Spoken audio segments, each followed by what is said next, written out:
Amados hermanos, vamos a iniciar con nuestro estudio de Romanos capítulo 12.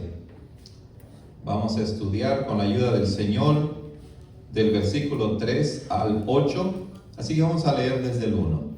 Dice así la palabra del Señor: así que, hermanos, os ruego por las misericordias de Dios que presentéis vuestros cuerpos en sacrificio vivo, santo, agradable a Dios, que es vuestro culto racional.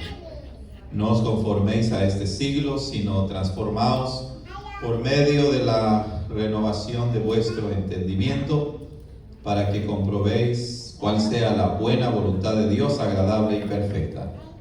Digo pues, por la gracia que me es dada, a cada cual que está entre vosotros, que no tenga más alto concepto de sí que el que debe tener, sino que piense de sí con cordura, conforme a la medida de fe que Dios repartió a cada uno. Porque de la manera que en un cuerpo tenemos muchos miembros, pero no todos los miembros tienen la misma función, así nosotros, siendo muchos, somos un cuerpo en Cristo, todos miembros los unos de los otros. De manera que, teniendo diferentes dones según la gracia que nos es dada, si es de profecía, úsese conforme a la medida de la fe, o si de servicio, en servir, o el que enseña en la enseñanza, el que exhorta en la exhortación, el que reparte con liberalidad, el que preside con solicitud, el que hace misericordia con alegría. Amén. Muy bien, hermanos, empezamos nuestro estudio recapitulando rápidamente lo que estudiamos el viernes pasado de Romanos 12, versículos 1 y 2.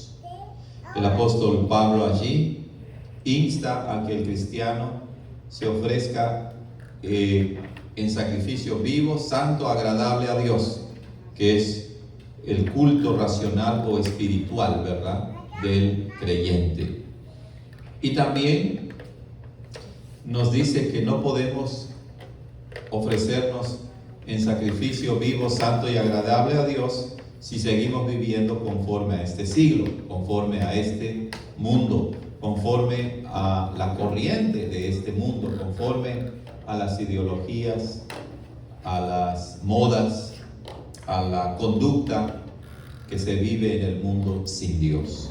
Debe haber, por lo tanto, una transformación de nuestra mente, una renovación de nuestro entendimiento, para que así podamos vivir de acuerdo con la voluntad de Dios y poder hacer lo que es bueno, agradable y perfecto delante de Él.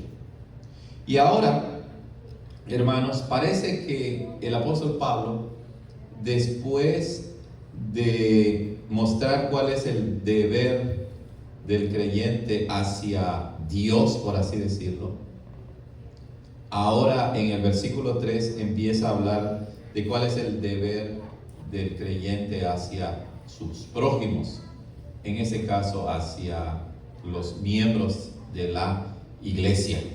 Tiene un parecido entonces un poquito, ¿verdad?, a la división de los 10 mandamientos, que los primeros tienen que ver con nuestros deberes hacia Dios y los segundos hacia nuestros prójimos.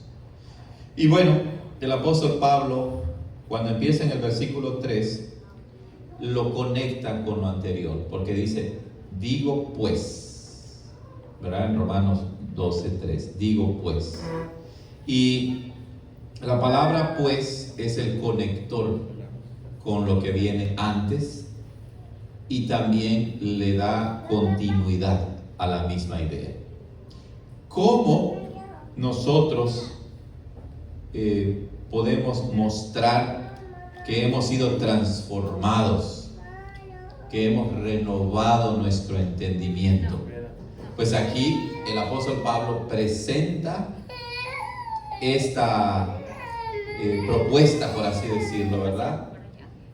Nos dice cómo una persona cristiana renovada, transformada, debe vivir. No es que esto abarque toda la vida del creyente, pero sí abarca la vida del creyente en la iglesia. Y no quiere decir que también se incluya todos los aspectos de la vida del creyente en la iglesia, sino aquí selecciona unos aspectos que es importante de poner en práctica. ¿Ok? Y entonces, él empieza diciendo en español, dice, digo pues, por la gracia que me es dada. Y entonces, la palabra digo es interesante porque el apóstol Pablo está usando una expresión que en el griego original contiene la idea de un mandato. ¿Ok? Contiene la idea de una orden. Aunque el apóstol Pablo siempre es cuidadoso de no dar una orden simplemente por darla, sino que él la da por la gracia que le es dada. Y esa es una expresión que se refiere muy probablemente al hecho de que el apóstol Pablo es el apóstol de Jesucristo. Aunque bueno, aquí está otra vez. Se debe a que la gracia que le ha sido dada hace referencia a que Jesucristo lo nombró apóstol. Podemos verlo ahí mismo en Romanos capítulo 1. Si vamos allá en Romanos 1, al principio, el apóstol Pablo en el versículo 5 dice, y por quien hemos recibido la gracia y el apostolado. No es que haya recibido dos cosas. El griego allí también se puede traducir, por quien hemos recibido la gracia del apostolado, o la gracia que consiste en el apostolado. El hecho de que Pablo fue o era apóstol. Y entonces el apóstol Pablo, regresando a nuestro pasaje, da esta orden a los cristianos, basado no en su propia autoridad como Pablo o Saulo de Tarso, sino como el apóstol de Jesucristo. Noten que me es dada, es decir, que le es concedida por gracia, por misericordia. Y ahora procede el apóstol Pablo a ordenarles algo. Y entonces dice, digo pues, por la gracia que me es dada, a cada cual que está entre ustedes. Esta orden va dirigida a todos los cristianos. ¿Ok? Va dirigida a todos los creyentes en Roma.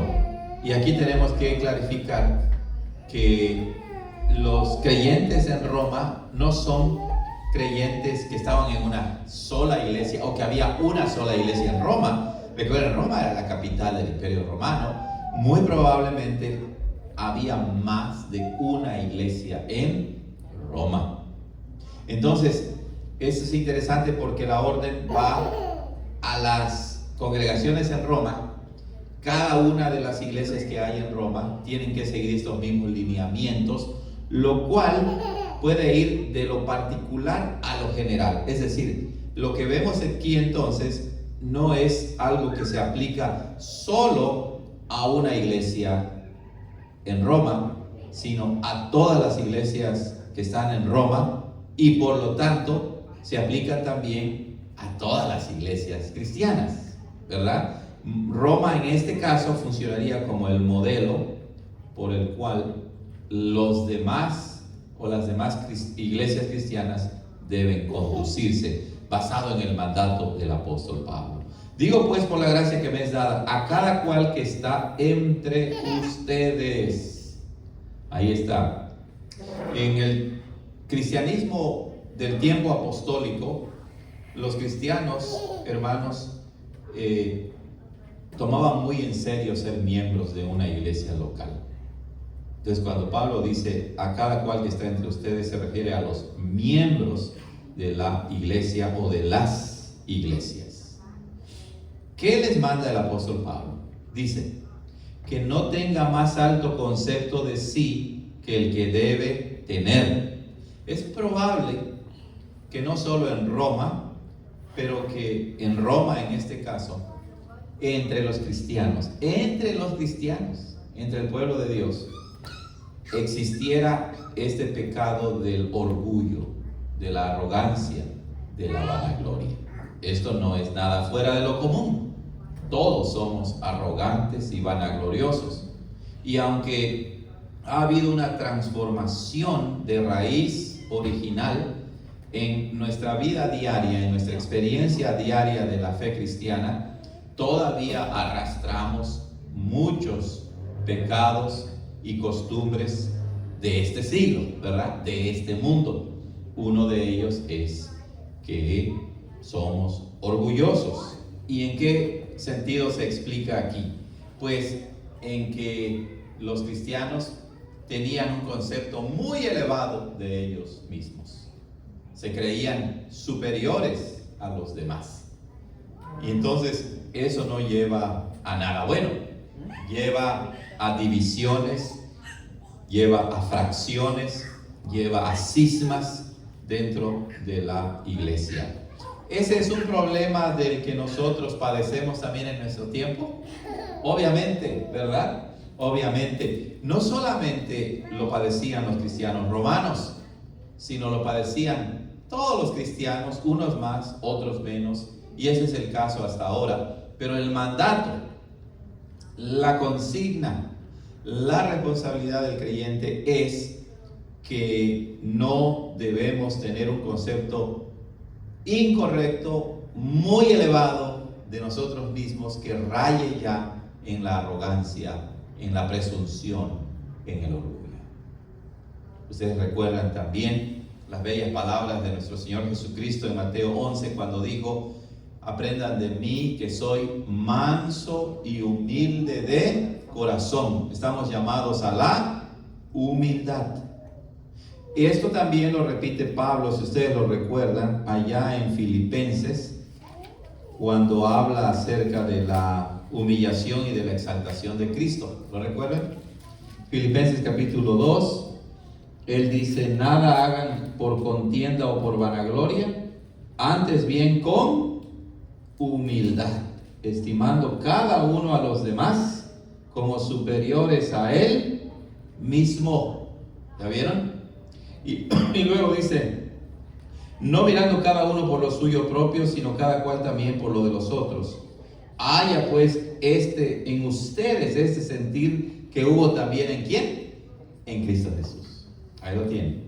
Bueno, no debemos tener un concepto más alto que el que debemos tener. ¿Y cuál es el concepto? Aunque Pablo no lo dice aquí explícitamente, pero ¿cuál es el concepto que cada uno debe tener de sí mismo?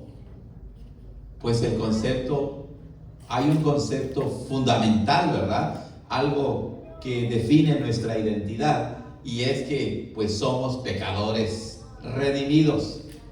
Hemos sido rescatados por Cristo. Somos hijos de Dios por gracia y por misericordia, no por algo que nosotros hayamos hecho, no por algo que lo haya ameritado. Entonces, ese concepto debe estar allí en el fundamento de la fe, de la vida del creyente. Debemos ser humildes como Cristo nuestro Señor fue siempre humilde. Bueno, si no debemos tener un concepto más alto de nosotros mismos que el que debemos tener. Noten, eso es bien interesante. Sí debemos tener un concepto de nosotros, porque eso define nuestra identidad. No debemos caer en la falsa humildad de decir: es que yo no soy nadie, ¿verdad? Hay una falsa humildad entre el pueblo cristiano de hablar de esa manera: yo no soy nadie. No, sí eres alguien. Eres hijo de Dios por gracia, por la gracia de nuestro Señor Jesucristo. Entonces, por eso Pablo dice que debemos tener un concepto de nosotros mismos con moderación, es lo que dice después, sino que piense de sí con cordura, con moderación, no desmedidamente. ¿Ok? No desmedidamente. Ahí lo tiene. Que piense de sí con cordura. Pero ¿qué es aquello que nos va a decir cómo pensar con cordura? ¿Cómo pensar moderadamente? Con moderación. ¿Cada quien según sus propias ideas? ¿Es algo subjetivo? No. El apóstol Pablo provee a darnos la respuesta cuando dice: debemos pensar de nosotros con cordura, conforme a la medida de fe que Dios repartió a cada uno, conforme a la medida de fe que Dios repartió a cada uno. Y aquí es una frase muy interesante, ¿cierto o no? Es una frase interesante porque ¿a qué se refiere la palabra fe? Conforme a la medida, algunos traducen conforme a la cantidad de fe, pero ¿a qué se refiere la palabra fe aquí? Lo más probable es que el apóstol Pablo se refiera a la fe como al evangelio mismo. Recuerden que en la Biblia al menos la palabra fe tiene dos significados: el acto de creer y de confiar en Cristo, pero también cuando decimos la fe se refiere al evangelio. En otras palabras, la fe se puede entender de manera subjetiva, que yo creo por la obra del Espíritu Santo, creo en Cristo, pero también de manera objetiva, el contenido de la fe. Por eso hablamos de la fe cristiana. Por eso también Judas, ¿verdad? Casi al final de la Biblia, cuando habla acerca de defender la fe, si ustedes lo recuerdan, él utiliza una expresión muy interesante ahí. En Judas dice lo siguiente, en el versículo 3, dice: amados, por la gran solicitud que tenía de escribirles acerca de nuestra común salvación, me ha sido necesario escribirles, exhortándoles que contiendan ardientemente por la fe que ha sido una vez dada a los santos. Claro, la fe ahí se refiere al cuerpo de doctrina, al cuerpo de enseñanza, al evangelio, el contenido de nuestra fe. Entonces, ¿cómo podemos nosotros pensar con cordura, con moderación? La regla es de acuerdo con el evangelio, ¿verdad? Si recuerdas el evangelio, que consiste esencialmente en la obra, en la persona y en la obra perfecta de Cristo, entonces vas a pensar de ti con cordura, vas a tener un concepto moderado de quién eres. Eres hijo de Dios por gracia. Antes estabas muerto en tus pecados y delitos. Ahora has sido rescatado, ahora has sido perdonado, ahora tienes salvación, ahora debes vivir con humildad, ahora debes de vivir para Dios. Entonces, esa medida de la fe que Dios repartió a cada uno significa que Dios ha dado la misma medida de fe a cada uno de los cristianos de Roma. Porque cuando el Señor da el evangelio, no lo da por grados, lo da completamente. Hay un aspecto de la fe que vamos a ver más adelante, donde sí se habla de la medida de la fe en el sentido subjetivo, ¿verdad? En el sentido de que cómo uno desarrolla su relación personal con Dios. Si uno está creciendo en la fe o no está creciendo en la fe. Pero el evangelio dado al creyente, por el cual somos salvos y que define nuestra identidad, es un evangelio, es la fe dada por igual a cada creyente. Por eso es que decimos que no hay unos que sean más cristianos que otros. Todos cristianos, por la fe en Cristo, somos cristianos. No hay cristianos más cristianos que otros. Hay cristianos más maduros que otros, eso sí. Pero todos somos cristianos, creyentes por el evangelio. ¿Ok? Entonces esto es muy importante, ¿cierto o no? Medir nuestra identidad, lo que somos, quiénes somos, no según nuestra propia subjetividad, no según nuestras propias emociones y sentimientos, porque cuando esa es la norma para medir nuestra identidad, obviamente va a haber una variabilidad, va a haber diferencias, porque por nuestro pecado tendemos a pensar que somos más superiores que todos. O la falsa humildad. No soy nadie, no valgo nada. No, hermanos, ni lo uno ni lo otro. Pero en las iglesias predomina esta idea, ¿no? Si no te centras en el evangelio, esto es lo que hemos enseñado siempre en la iglesia. Si el evangelio no es tu norma, no es tu estándar, no es tu autoridad, vas a medir la vida de la iglesia, hasta medir la vida de los demás cristianos de manera puramente subjetiva. Y entonces dices, bueno, no me gusta aquí porque pues no hay esto, o no me cae bien el otro porque no sé cuándo, pero nunca usamos el evangelio como el estándar, la regla, la norma para medirnos delante de Dios. Comentarios, hermanos, hasta aquí. Romanos 12:3. ¿Sí, hermano? Dice que no tengáis más alto concepto. Pues está ligado a lo que dijo anteriormente en general, acerca tanto de Israel como de los gentiles, ¿no? Porque ya una vez que anteriormente Pablo ha aclarado cuál es la condición tanto de los judíos como de los gentiles, porque a los gentiles dice que no tengamos más, sí, ¿cómo se dice? Para que no seáis arrogantes. Arrogantes, sí. Varias veces como que cuida que no tengamos esa actitud. Correcto. Porque como dijo, ahí mismo dice que a todos nos sujetó en desobediencia, así es. Muy bien, hermano, quería hacer una acotación muy interesante. Este concepto que todos debemos tener de nosotros mismos probablemente englobe la idea que Pablo ha desarrollado desde Romanos 1 de la relación entre judío y gentil. Judío y gentil. Por un lado, el judío se cree siempre superior a los gentiles, pero en Roma sucedía algo extraño. Llega el evangelio, los judíos son rechazados, o más bien rechazan el evangelio y quedan fuera del evangelio, y ahora el gentil se siente superior al judío.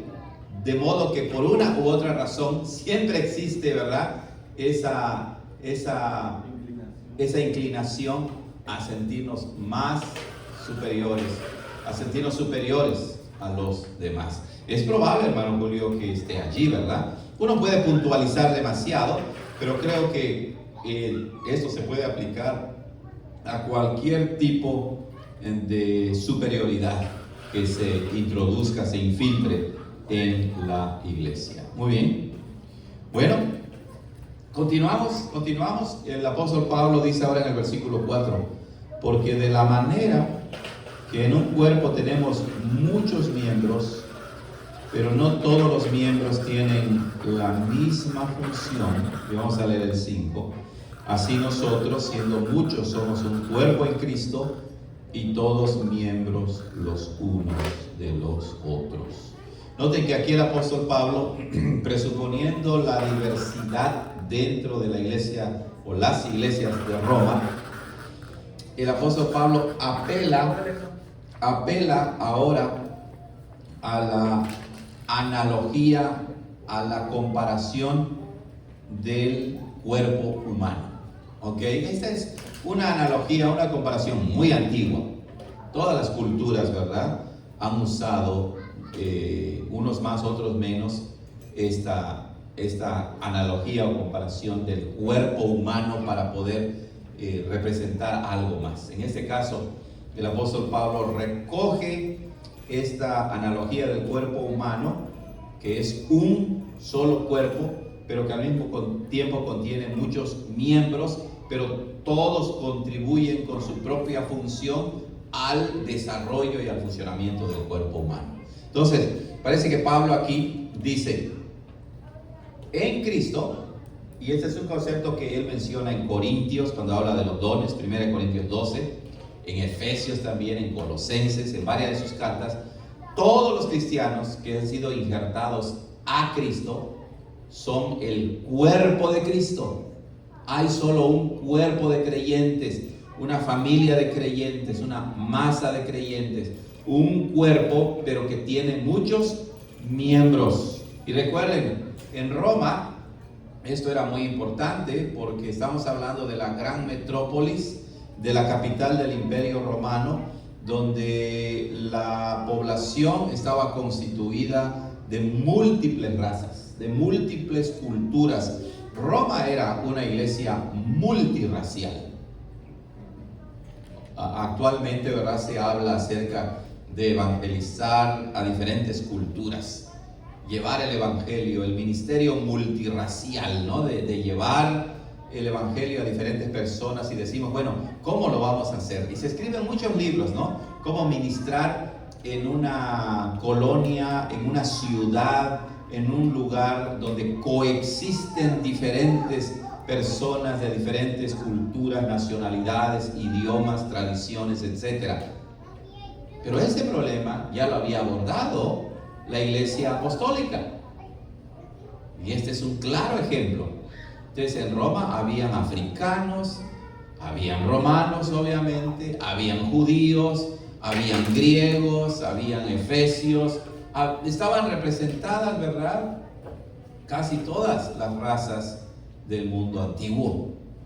Y entonces el apóstol Pablo, con esta imagen, analogía del cuerpo humano, quiere comunicar dos cosas. Debe haber armonía, debe haber unidad en medio de la diversidad. La diversidad no es mala, la diversidad es buena. Y de hecho, la verdadera unidad se manifiesta cuando mantenemos la armonía en medio de la diversidad. La diversidad no es mala, y entonces la unidad toma sentido cuando hay diversidad. Si todo fuera uniformidad, no sería verdadera unidad. La unidad presupone diferentes razas, diferentes culturas, diferentes funciones, pero que trabajan en armonía. Por eso el apóstol Pablo habla de esta manera, porque de la manera que en un cuerpo tenemos muchos miembros, pero no todos los miembros tienen la misma función. Noten, tenemos muchos miembros en el cuerpo, no todos los miembros tienen la misma función. No todos los miembros tienen la misma función.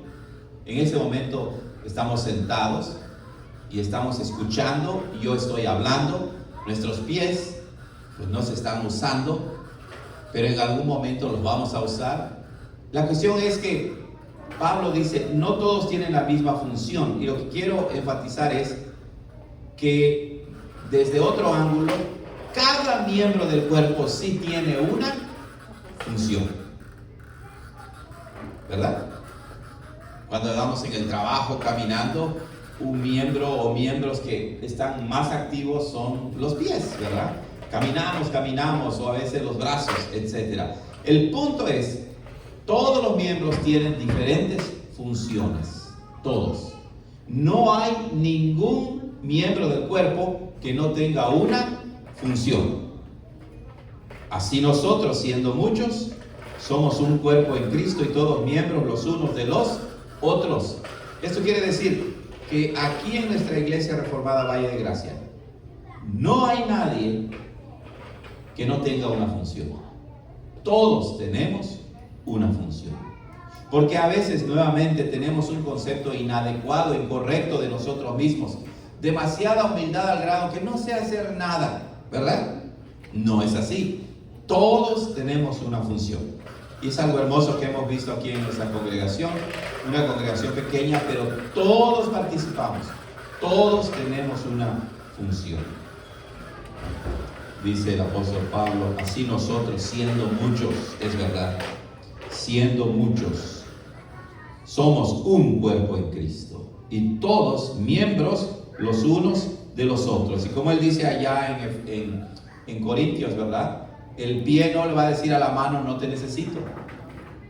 La cabeza no le va a decir al oído, no te necesito.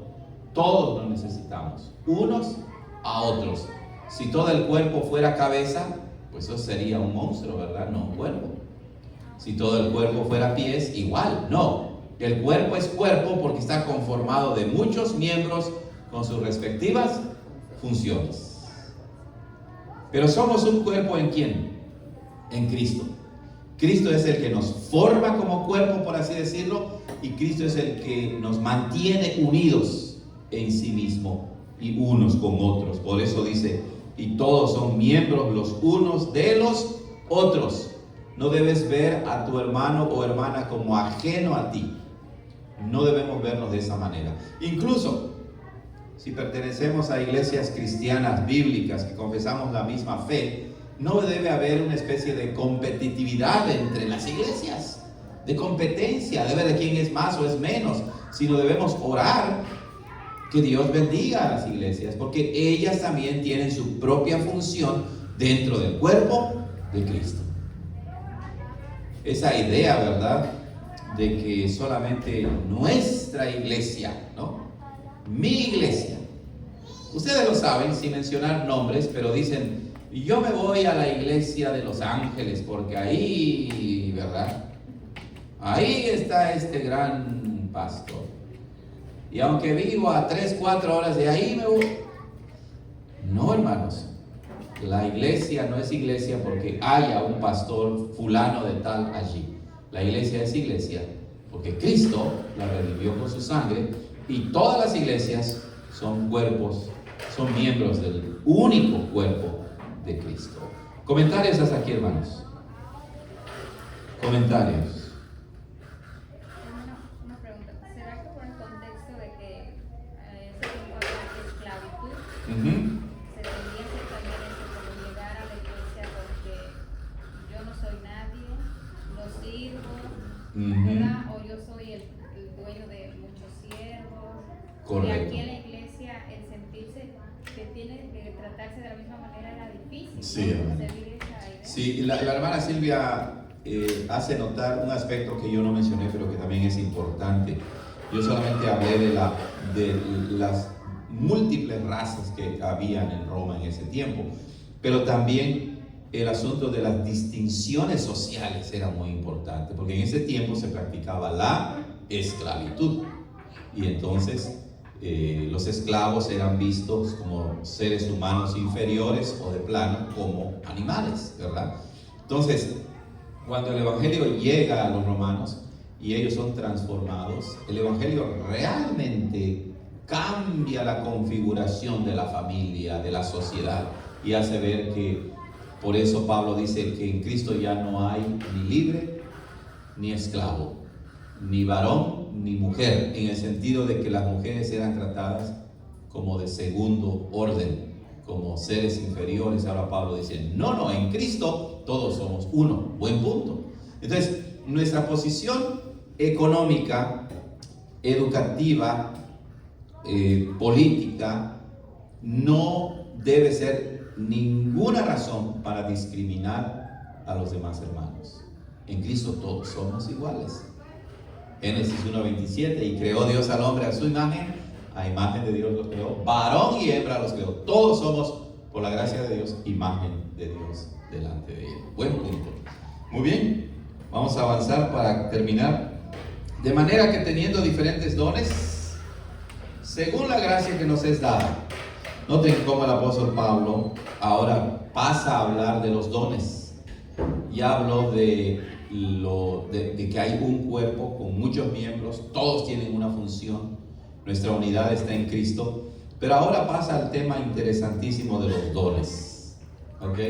Y lo interesante aquí en el griego original, no se ve en el español, pero en el griego original, la palabra para gracia es charis, la charis de Dios, y la palabra para dones en plural es charismata, los charismas. ¿Ok? Los carismas, los dones de Dios. De modo que la palabra don, regalo, está relacionada en el griego con la palabra gracia, ¿verdad? Entonces, cuando el apóstol Pablo en el griego original dice teniendo diferentes dones, la idea que subyace a eso es que estos dones o estas habilidades son dadas por la gracia de Dios. Por eso él dice, de manera que teniendo diferentes dones según la gracia que nos es dada. Y aquí la palabra gracia es un poquito distinta a la palabra gracia como se utiliza en el versículo 3, cuando Pablo dice, por la gracia que me es dada. Es la misma gracia, pero esa gracia que hace de Pablo un apóstol, es la misma gracia que nos da los dones o habilidades para servir a Dios. Todo es de gracia. El apostolado de Pablo es de gracia, y la palabra gracia es favor inmerecido, algo que no merecemos pero que Dios nos lo da. Entonces todo es de gracia. El apostolado de Pablo, el hecho de que estamos en Cristo y somos un cuerpo, y también nuestros dones o habilidades nos son dados por la gracia de Dios. Y claro, esto tiene referencia a los dones dentro de la iglesia, pero esa es la realidad para todo ser humano. Eres muy bueno en los deportes, ese es un don que Dios te ha dado, ¿cierto o no? Eres muy bueno en física, en literatura, no te jactes como si no lo hubieras recibido. Dios te lo ha dado. Es un don, es un regalo que viene de la gracia de Dios. No hay pie al orgullo, no hay razón para vanagloriarnos o que todos entendiéramos esto, ¿verdad? Viviríamos de una manera diferente. Pero bueno, en el mundo no se entiende, y tristemente tampoco en la iglesia. Y entonces unos se creen superiores a otros, etc.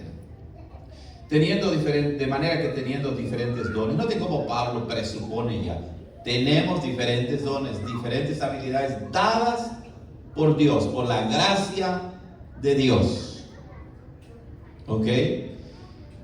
De modo que teniendo diferentes dones según la gracia que nos es dada. Noten aquí cómo Pablo, aunque parece repetitivo, pero es importante, los pronombres que él usa, según la gracia que nos es dada, es plural.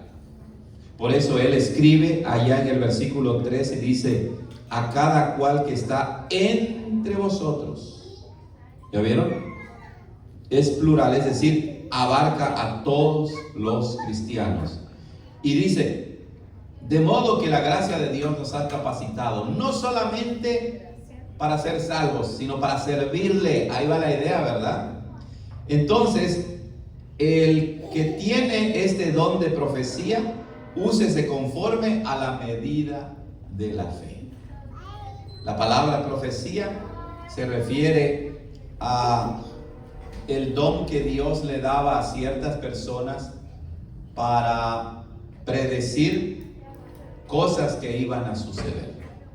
Pero también la palabra profecía se refería a la actividad de enseñar, de instruir. Y recuerden que el apóstol Pablo mismo dice en Efesios 2:20 que el fundamento del cristiano es la doctrina de los apóstoles y profetas. Pero aquí la palabra profecía se usa de manera distinta al apostolado. ¿Okay? Aquí no se refiere a profetas que Dios les daba un mensaje y se ponía por escrito, de modo que se convertía en palabra inspirada. Al parecer la palabra profecía hace referencia al hecho de que sí, Dios los inspiraba para dar a conocer algo en particular, algo local. Y por eso algunos dicen, la profecía se distingue del apostolado, del apóstol, en que el apostolado tiene que ver con lo universal. En cambio, la profecía tiene que ver con lo particular, con lo local. Por eso leemos de profetas como Agabo en el libro de Hechos, ¿verdad? De los diferentes profetas que se mencionan en el Nuevo Testamento. No todo lo que decían se ponía por escrito. Era como para suplir ciertas necesidades o resolver ciertos problemas locales en la iglesia. Entonces, si Dios te ha dado el don de la profecía, úsalo conforme a la medida de la fe. Nuevamente regresa a esa idea, a la medida de la fe. Es decir, la medida de la fe es el evangelio mismo. El profeta no va a decir nada contrario al evangelio. No así lo dice también Pablo allá en Primera de Corintios 12, él repite esa idea allí, ¿verdad? Que los profetas están sujetos. ¿Cómo dice? Al espíritu de profecía, o como dice el apóstol Pablo ahí, no lo recuerdo exactamente ahorita, pero él dice, a ver si lo encuentro, Primera de Corintios 12, si es que estoy pensando bien, a ver, no lo tengo en este momento a la mano, no sé si alguno de ustedes lo ubica, hermanos, o tal vez no sea allí. Pero el apóstol Pablo, lo que quiero ilustrar es que todo lo que los profetas decían tenía que someterse a escrutinio, ¿ok? Tenía que evaluarse. A ver, no lo encuentro en este momento, cuando el apóstol Pablo dice eso. No lo veo en este momento, hermano, discúlpenme. Entonces, la idea es la siguiente. 12:28. A ver. Sí, pero no es la parte que menciona lo que quería citar. Entonces, la idea es, en base a lo que dice aquí Pablo, si el de profecía úsese conforme a la medida de la fe, es decir, el profeta que recibe un mensaje de Dios no tiene que decir o comunicar algo que vaya en contra de la fe, es decir, en contra del Evangelio. No debe ir en contra del Evangelio. Entonces, ese es el primer don que el apóstol Pablo menciona, la profecía. Existen todavía los profetas en ese sentido, en la actualidad. Bueno, ese es un debate interesante, ¿verdad? Algunos cristianos dicen que el don de la profecía ya ha terminado. ¿Por qué? Porque ahora tenemos la palabra profética más segura, dice el apóstol Pedro, que es la palabra de Dios contenida en el Antiguo y Nuevo Testamento. Otros cristianos dicen, no, sí existe, Dios lo da según su soberanía, pero si realmente es un mensaje de Dios, debe usarse conforme a la medida de la fe, es decir, debe probarse si realmente es una profecía dada por Dios. Bueno, no es el momento de debatir acerca de si ya terminaron este don de profecía o no, pero el apóstol Pablo dice que si tienes el don de la profecía, hazlo conforme al Evangelio. Siguiente don, de servicio. Si tienes el don de servicio, sirve. Qué interesante, ¿verdad? La palabra que se utiliza ahí es diaconía en el griego original, que se refiere a diácono. Entonces algunos piensan que el don del servicio se refiere al trabajo de los diáconos, pero probablemente incluya más que a los diáconos, ¿verdad? Incluye a todos los cristianos, porque todos servimos, todos somos diáconos, todos debemos estar al servicio de Dios. Entonces, si tienes el don de servir, sirve, siempre hay lugar para servir en la iglesia, siempre hay lugar. El que enseña, en la enseñanza, ¿verdad? En muchos lugares, en Asia, en África, por ejemplo, hay muchos creyentes, nuevos creyentes. ¿Cómo se necesitan maestros que enseñen, que instruyan en la fe? El que exhorta en la exhortación, esa es una palabra griega interesante que se puede traducir el que anima, el que alienta, ¿ok? Anime, aliente, consuele al que lo necesita. Y si es cierto, hermanos, si ponemos en práctica esto, ¿verdad? El pastor no es el que siempre va a exhortar, el pastor no es el que siempre va a usar la enseñanza. Hay otros hermanos, lo vemos aquí con nuestros jóvenes, enseñan, el anciano gobernante de la iglesia enseña. Todos tenemos un lugar para ello. Y claro, para exhortar, para animar, para consolar, lo podemos hacer entre cristianos. Hermano Julio. 14:32. Primera de Corintios. Ok, 1 Corintios 14:32, cuando Pablo dice, y los espíritus de los profetas están sujetos a los profetas. Es decir, se tiene que evaluar si realmente es el don de profecía. Bueno, el que reparte con liberalidad. ¿Eres un dador? ¿Eres un dador? Todos debemos ser dadores. Más vale dar que recibir. Si eres un dador, hazlo con liberalidad, es decir, con generosidad. Imparcialmente, da al Señor. Qué hermoso es, hermanos. Por eso yo he dicho varias ocasiones que cada uno de nosotros debemos tener una lista de a quién ayudar, de a quién echarle la mano, ¿verdad? Y hacerlo con gozo, con alegría. Qué triste es que como cristianos comamos y bebamos sin pensar en los demás, sin ayudar a los verdaderamente necesitados. El que preside con solicitud, el que gobierna con solicitud, dice, debe hacerlo con diligencia, dice el apóstol Pablo. Y el que hace misericordia, con alegría. Este don es interesante, ¿verdad? Porque tal vez se refiera a tratar y ayudar a hermanos enfermos, en problemas, en condiciones críticas, y llevar la ayuda a estas personas. Hacerlo con alegría. Entonces, se dan cuenta, todos tenemos una función dentro del cuerpo de Cristo. Preguntas finales, hermanos, para cerrar con nuestro estudio.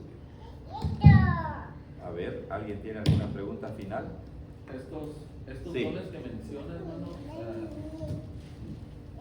deberían siempre estar presentes. Sí, claro.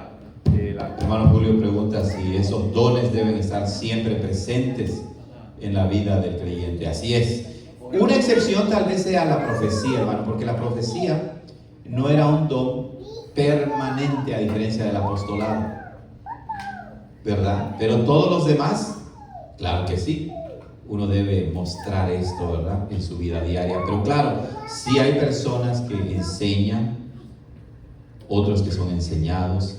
Sí hay personas que traen consolación. Ustedes lo pueden ver entre nosotros, ¿verdad? Nos animamos, oramos unos por otros, ayudamos. No siempre tienen que preguntarle a los líderes de la iglesia, ¿puedo ayudar a esa persona? No, ¿verdad? O sea, si uno conoce a los miembros de la iglesia, uno puede con gozo, con alegría, ayudar, echar la mano. Qué hermoso es. ¿Se dan cuenta? Estos, a diferencia de la profecía, por así decirlo, todos estos dones que vemos son más prácticos. Y todos estos dones son también dones de la gracia de Dios. De modo pues que no hay dones más grandes que otros. Lo interesante es que menciona la profecía, que mucha gente considera como si fuera superior a los otros dones, entre estos dones que todos los cristianos debemos tener. Entonces, Hermano. esa era mi pregunta. Sí. ¿Que será que uno tiene uno en especial o ¿Cada cristiano tiene un don? Buena pregunta. No, puede ser que tengamos diferentes dones, hermano. que lo ejercemos? Claro, recuerda, el apóstol Pablo era pastor, era apóstol, era profeta también. Él fabricaba tiendas de campaña, ¿verdad? En ese tiempo. También ese era un don que Dios le había dado. Entonces, los cristianos podemos tener diferentes dones, pero nadie tiene todos los dones. Nadie tiene todos los dones. No necesitamos unos a otros. ¿Ok? Bueno, se ha acabado el tiempo, hermanos. Uno puede profundizar más en esto, pero creo que ha sido un estudio estimulante e interesante también, de que en todos servimos a Dios. Todos servimos a Dios también. Vamos a hacer una oración y terminaremos con nuestro estudio, y nuestro hermano Julio terminará con la grabación. Señor, gracias por este tiempo que nos diste de enseñanza y de reflexión en esta bella porción de Romanos capítulo 12. Ayúdanos, Señor, para no pensar de nosotros más allá de la medida de la fe, sino siempre el Evangelio debe de guiar y delimitar nuestro concepto que debemos tener de nosotros mismos. Gracias por los dones que das a tu iglesia, por la unidad del cuerpo de Cristo, por la diversidad dentro del cuerpo de Cristo. Todo esto te lo pedimos y te damos gracias en tu Hijo Jesucristo. Amén. Hemos terminado, hermanos.